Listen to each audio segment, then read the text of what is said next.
ओम नमो भगवते वासुदेवाय। जय श्रीकृष्ण। राधे राधे। नमस्कार श्रोता बंधुरा, आजकेर এই কৃষ্ণ জন্মাষ্টমীর বিশেষ ভিডিওতে আপনাদের সবাইকে স্বাগত জানাই। আশা করি যে যেখানে আছেন রাধা মাধবের আশীর্বাদে ভালো আছেন এবং সুস্থ আছেন। বন্ধুরা, সামনেই আসতে চলেছে কৃষ্ণ জন্মাষ্টমী। কৃষ্ণ জন্মাষ্টমীর ব্রত কৃষ্ণ ভক্তদের কাছে খুবই মহত্বপূর্ণ এবং আনন্দের উৎসব। জাগতিক মঙ্গল কামনায় এবং অশুভ প্রভাব দূর করতে এই ব্রত পালন করা হয়ে থাকে। এই ভিডিওতে আমি আপনাদের সঙ্গে আলোচনা করব জন্মাষ্টমীর তাৎপর্য, শুভ সময় এবং ব্রত মাহাত্ম্য কথা। এছাড়া এই সময় কি কি করতে হয় এবং কি কি করতে নেই সেই ব্যাপারেও আপনাদেরকে এই ভিডিওতে জানিয়ে দেব। প্রথমেই জেনে নেব জন্মাষ্টমীর শুভ তিথি কখন পড়েছে। হিন্দু ক্যালেন্ডার অনুসারে ভাদ্র মাসের কৃষ্ণপক্ষের অষ্টমী তিথিতে পালন করা হয় জন্মাষ্টমী তিথি। মনে করা হয় এই দিনেই জন্মগ্রহণ করেছিলেন ভগবান শ্রীকৃষ্ণ। গোটা দেশেই শ্রীকৃষ্ণের জন্মতিথি প্রবল ভক্তি এবং উদ্দীপনার সঙ্গে পালন করা হয়। দেশের বিভিন্ন অঞ্চলে এই দিনটি বিভিন্ন নামে পালন করা হয়। কোথাও কৃষ্ণ জন্মাষ্টমী, কোথাও শ্রী জয়ন্তী, কোথাও গোকুলাষ্টমী, আবার কোথাও কোথাও শ্রীকৃষ্ণ জয়ন্তী নামেও পালন করা হয় এই দিনটিকে। এই দিনটিতে আমরা শ্রীকৃষ্ণের বাল্যরূপকে আরাধনা করে থাকি। এই বছর অর্থাৎ 2024 সালে বা 1431 বঙ্গাব্দে যারা জন্মাষ্টমী ব্রত পালন করবেন তারা স্মার্ত মতে আগামী 26শে আগস্ট সোমবার এবং গোস্বামী মতে আগামী 27শে আগস্ট মঙ্গলবার দিন এই ব্রত পালন করতে পারবেন। অষ্টমী তিথি শুরু হবে 26শে আগস্ট বা 9ই ভাদ্র সোমবার দিন সকাল 8:36 থেকে, যা থাকবে পরের দিন 27শে আগস্ট বা 10ই ভাদ্র মঙ্গলবার সকাল 6:49 পর্যন্ত। স্মার্ত মতে সোমবার দিন এবং গোস্বামী মতে মঙ্গলবার দিন এই জন্মাষ্টমী ব্রত পালন করা যাবে। যারা সোমবার দিন ব্রত পালন করবেন তারা সোমবার মধ্যরাত্রে জন্মাষ্টমী পূজা করবেন এবং যারা পরের দিন অর্থাৎ মঙ্গলবার দিন ব্রত পালন করবেন তারা ওই দিন মধ্যরাত্রে পূজা করবেন। যদিও মঙ্গলবার সকাল 6:49 অষ্টমী তিথি ছেড়ে যাবে, তাও অষ্টমী তিথিতে ব্রহ্ম মুহূর্ত থাকছে বলে মঙ্গলবার রাতেও আপনি জন্মাষ্টমী তিথি পালন করতে পারেন।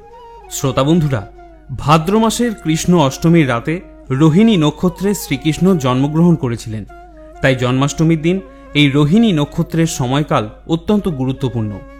এই বছর জন্মাষ্টমীর দিন রোহিণী নক্ষত্রের সময়কাল হল 26শে আগস্ট সোমবার রাত 9:24 থেকে 27শে আগস্ট মঙ্গলবার রাত 8:33 পর্যন্ত। এখানে আপনাদের জানিয়ে রাখি, মঙ্গলবার দিন রাত্রে জন্মাষ্টমী পালনের ক্ষেত্রে রোহিণী নক্ষত্রকাল পাওয়া না গেলেও এই দিন পুজো করাতে কোনো বাধা নেই। বন্ধুরা, এবারে শ্রবণ করুন শ্রীকৃষ্ণ জন্মজয়ন্তীর ব্রত কথা। এই ব্রত কথা শেষে পরের দিনের পারণ ক্রিয়া এবং পারণ মন্ত্র আপনাদের আমি বলে দেব এবং সেই সঙ্গে জন্মাষ্টমী ব্রত পালনের ফলাফল সম্পর্কেও আপনাদের সঙ্গে বিস্তারিত আলোচনা করব। শুরু করছি ভাদ্র মাসের কৃষ্ণ জন্মাষ্টমীর ব্রত কথা। জয় শ্রীকৃষ্ণ। রাধে রাধে। দিলীপ রাজগণ বশিষ্ঠ মুনিপ্রতি শ্রীকৃষ্ণের জন্মকথা শুনিতে সম্প্রতি। ভাদ্র মাসে কৃষ্ণপক্ষে অষ্টমী তিথিতে কিবা হেতু জনার্দন জন্মেন ধরাতে। বশিষ্ঠ কহেন রাজা শুনো ভক্তি মনে, নারায়ণ সতেজি কিসের কারণে। এই পৃথিবীতে জন্মে দৈব কি উদরে, সেই পুণ্য কথা বলি তোমার গোচরে। পূর্বকালে কংসাসুর নামে নরপতি, অহংকারে মত্ত হয়ে থাকি দিবারাতি। পৃথিবীর দুঃখ দশা দেখি সুলোপানি, ক্রোধেতে অধীর হয়ে কহে এই বাণী। দেবগণ চলো যাই ব্রহ্মার সকাশে, করিব উপায় আজি কংসের বিনাশে। অনন্তর মহেশ্বর দেবগণে লয়ে, গমন করিল সবে ব্রহ্মার আলয়ে। ব্রহ্মা তবে হংসপৃষ্ঠে করি আরোহণ, ক্ষীরোদ সাগরে যান লয়ে দেবগণ।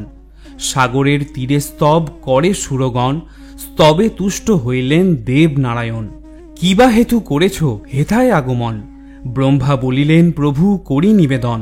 শিব বরে বলিয়ান হয়ে কংসাসুর, পৃথিবীরে দেয় সদা যাতনা প্রচুর।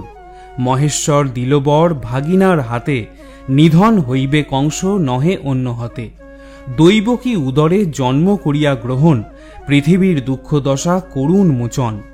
নারায়ণ বলিলেন দেব মহেশ্বর, পার্বতীকে সাথে দেন একটি বৎসর।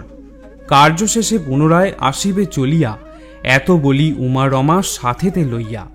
মথুরা উদ্দেশ্যে যাত্রা করি নারায়ণ, দৈবকী উদরে জন্ম করিলা গ্রহণ।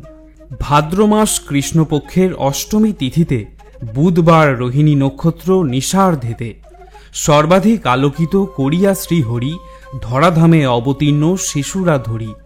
কেমনে রক্ষিব প্রভু কংস হাত হতে, ভাবিয়া উপায় মোরা নাহি পাই চিতে। অন্তর্যামী নারায়ণ অন্তরে বুঝিল, পরিধান ত্যাজি প্রভু দ্বিভুজ হইল। অনন্তর ভগবান হরির কৃপায়, বাসুদেব শূল হইতে মুক্তি পায়। মায়াময় শ্রীহরি আশ্চর্য মায়াতে, রক্ষীগণ অচেতন হইল নিদ্রাতে। যে সময়ে ভগবান আবির্ভূত হন, যশোদা গর্ভেতে যোগমায়া ব্রহে জন্মলন। অতঃপর ভগবান কন বসুদেব, নন্দালয়ে তারে রাখি আসিতে হইবে। নন্দকন্যা যোগমায়া শ্রী ভগবতীকে, আনয়ন করিয়া দিবেন দৈবকীকে। যেই কালে বসুদেব গমন করিল, কারাগৃহে লৌহদ্বার মুক্ত হয়ে গেল। মন্দ মন্দ মেঘ গণে গর্জন, মৃদুমন্দ বৃষ্টিধারা হে পতন। স্বয়ং অনন্তদেব সর্পরূপ ধরি, বাড়ি নিবারণ জন্য কৃষ্ণ শীর্ষপরি। ছত্রের মতন ফণা করিয়া ধারণ, শ্রী বসুদেবের সাথে তিনি করেন গমন। এইভাবে বসুদেব যাইতে লাগিল, যমুনার তীরে আসি উপস্থিত হল।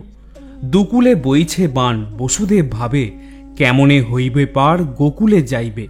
হায় কি করিব বলি কাঁদিতে লাগিল, অন্তর্যামী নারায়ণ অন্তরে জানিল। দেখিতে দেখিতে জল আসিল কমিয়া, শিবারূপে পার হয়ে যান মহামায়া। শিবার পশ্চাৎ ধরি বসুদেব যান, মায়া করি বাড়ি মধ্যে পড়ে ভগবান। বসুদেব কাঁদে পুনঃ শিরে হাত দিয়া, জল ক্রীড়া করে কৃষ্ণ যমুনা লইয়া। যমুনার পুরে সাধ কৃষ্ণকে পাইয়া, কিছুক্ষণ পরে কৃষ্ণ উঠিল ভাসিয়া। সানন্দে বসুদেব তুলি নিয়া কোলে, যমুনা হইল পার আসিল গোকুলে।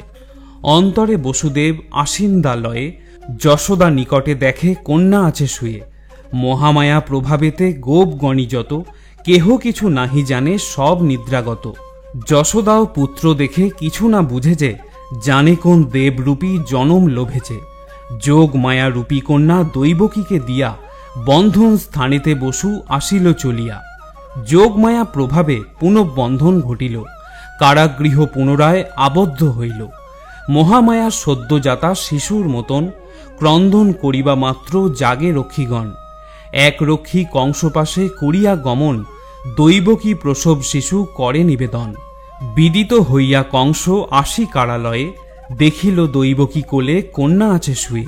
ক্রোধে কংস ধরিবারে উদ্যত শিশুরে, দৈবকী কন্যাকে হন জড়াইয়া ধরে। অশ্রুসিক্ত আঁখি নিয়ে বলে বারে বার, প্রাণ ভিক্ষা দাও রাজা কন্যারে আমার।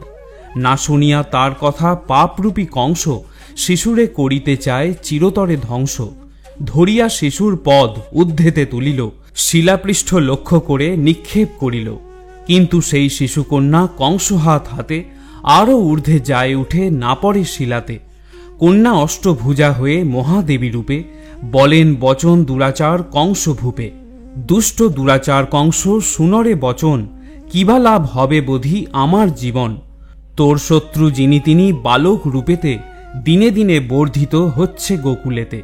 অতএব নির্দোষী দৈবকী বসুদেব, হিংসা করি উভয়েরে কিবা ফল হবে। তারপর অষ্টভুজা মাতা ভগবতী, গেলেন কৈলাস ধামে যথা পশুপতি। এই মহাবাক্য কংস করিয়া শ্রবণ, বসু ও দেবকীরে করে বন্ধন মোচন। তৎপরে কিরূপে শত্রু করি বিনাশন, পরামর্শ করে লয়ে মন্ত্রীগণ। জন্মাষ্টমী ব্রতকথা হল সমাপন, জয় কৃষ্ণচন্দ্র বলি ডাকো সকল জন। কৃষ্ণ জন্মাষ্টমী ব্রত করে যে সকল, সদিচ্ছা তার হইবে পূরণ। রোগ শোক দূরে যায় শান্তি পায় মনে, জন্মাষ্টমী ব্রত কথা যেই জন শুনে। হেগোলো কৃষ্ণ প্রার্থনা চরণে, এ অধমে কৃপা আপনার গুণে। অথা শ্রী শ্রী কৃষ্ণ জন্মাষ্টমী ব্রতকথা সমাপ্ত। শ্রোতা বন্ধুরা, এবারে আমি আপনাদের বলবো যে জন্মাষ্টমী ব্রত পালন করলে কি ফল লাভ করা যায়। বন্ধুরা, জন্মাষ্টমী হল অশুভের ওপর শুভ শক্তির জয়ের প্রতীক। অশুভ শক্তির প্রতীক অত্যাচারী মহারাজ কংসের বিনাশের জন্যই জন্মাষ্টমীর রাতে ভগবান শ্রীকৃষ্ণ স্বয়ং এই ধরাধামে আবির্ভূত হয়েছিলেন।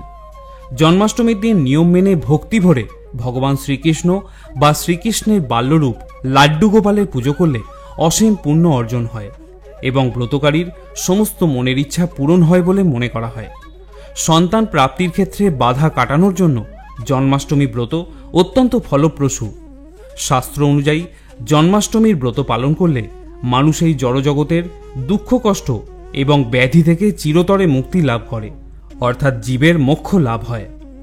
ব্যক্তির জীবন থেকে সমস্ত রকমের বাধাবিঘ্ন কেটে যায় এবং দুর্ভাগ্য অচিরেই সৌভাগ্যে পরিণত হয়। জন্মাষ্টমীর ব্রত পালনের ক্ষেত্রে কিছু সহজ নিয়ম আছে, যেগুলো আমি আপনাদেরকে এবারে জানাবো। জন্মাষ্টমীর আগের দিন সংযম পালন করতে হয় এবং সম্ভব হলে সারাদিন বা রাতে নিরামিষ আহার গ্রহণ করতে হবে। জন্মাষ্টমীর দিন সারাদিন নির্জলা উপবাস থেকে মধ্যরাত্রে শ্রীকৃষ্ণের বিশেষ অভিষেকের পূজা সম্পন্ন করে খাদ্য গ্রহণ করা যাবে।